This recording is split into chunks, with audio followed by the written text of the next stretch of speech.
Can you make a fire quickly and reliably in an emergency? It's right after 6 p.m., 6:05 to be exact, and I'm gonna use my most tried and true method to get a fire started. We'll see how long it takes, and I'm gonna talk a little bit about my philosophy for being able and ready to make fires when I'm in the backcountry. Just to put this into context, when I'm out backpacking, hiking, hunting, fishing, skiing, ski touring, winter camping, I always have a few supplies with me to start a fire. At minimum, it's some fire starting plugs and also a Bic lighter. In the summer, sometimes I carry 2 or 3 or 4 fire plugs.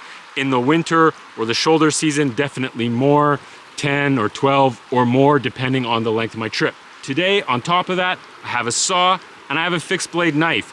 I don't always have those things, but depending on the trip and the time of year, I may or may not.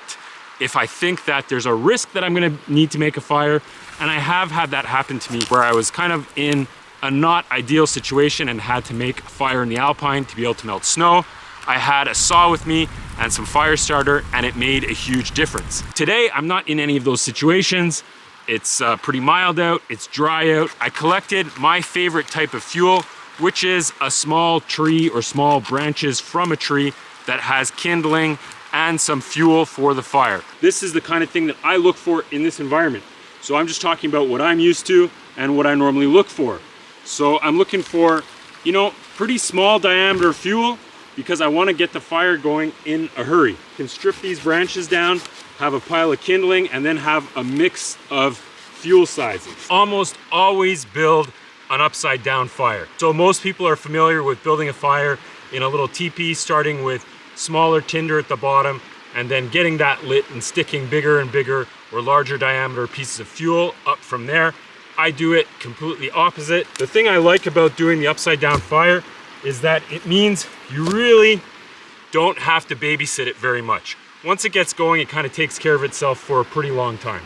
So I just pile up the larger fuel at the bottom and get smaller and smaller fuel as I build the pile up. That keeps the fire off the damp ground. Just a few bunches of finer kindling or little branches and pile those up. Pretty simple.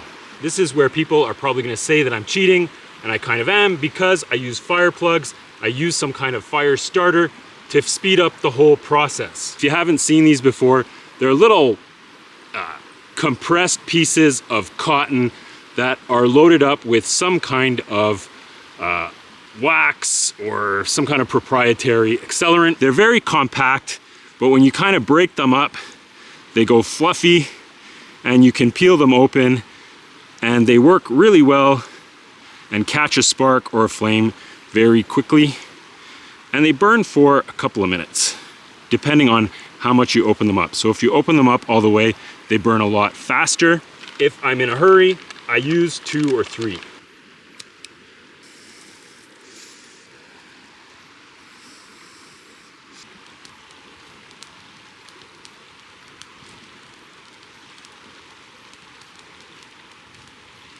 It's 6:45, and I think it's pretty safe to say that we have a fire going. So that took 40 minutes. Now I've been moving around the camera and stuff like that, so just take that into consideration. Probably took 20 minutes in total. If you're ever out in the backcountry and you need to make a fire in an emergency, without question, the conditions are going to be less than ideal. It's probably gonna be dark, it's gonna be cold, you might be injured, there might be snow, it might be raining, you're gonna be tired. So today, this was pretty simple. And I think that's an important point to make, because it took 20 minutes, maybe 30 minutes to get the fire really going, from collecting the wood, getting it lit, etc. Imagine any other challenges on top of that. That's why I think stacking the odds in your favor, carrying some kind of saw, can really be the difference maker. If you're not familiar with this saw, it's by a company called Suluk 46. The owner, Steve, sent this to me. I think it's a great product. It weighs about 200 grams, 6 ounces. I have no affiliation with them. I just think it's a great product. Having some kind of fire starter also just makes a huge difference. These are fire plugs by a company called Pro Camp Tech.